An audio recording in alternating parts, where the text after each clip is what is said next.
So hi! Welcome and welcome back to my YouTube channel, and for today's tutorial, ituturo ko sa inyo kung paano nga ba natin gamitin ang coins dito sa ating Shopee app.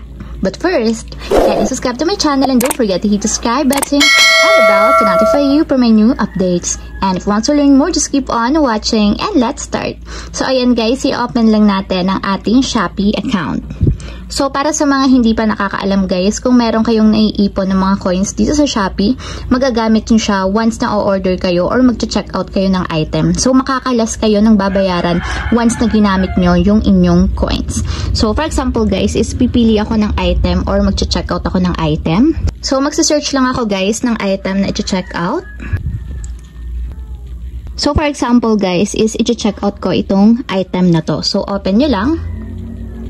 And then, ibabay na natin para mapakita ko sa inyo kung paano nga ba ginagamit ang Shopee coins. So, ibabay ko lang. And ayan guys, once na i-check out nyo na yung inyong order, i-scroll up nyo lang. So, kung makikita nyo guys, dito may nakalagay dyan na redeem Shopee coins. So, meron lang kasi ako guys na 1 peso coins, kaya ang nakalagay lang dito is redeem 1 Shopee coins. So, para magamit natin to kailangan itatap nyo lang or ito-turn on nyo lang itong switch button na nasa right side nya. So, makikita nyo guys, nababawasan yung total na babayaran natin. So, kung kanina is 131 siya, so, kapag ginamit natin itong Shopee coins na 1 peso, magiging 130 na lang siya. So, mas okay guys na mas marami kayong maipon na coins para mas malaki yung maliles natin sa total item na ating babayaran.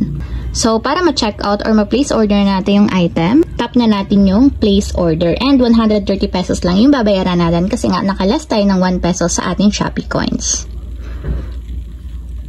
So, ayun lang guys, ganun lang kasimple kung paano nga ba gamitin ang mga coins sa ating Shopee app. If you have a question, kindly comment down below and don't forget to hit the subscribe button and the bell to notify you for my new updates. And thank you for watching! Living life, every day, late at night, not okay.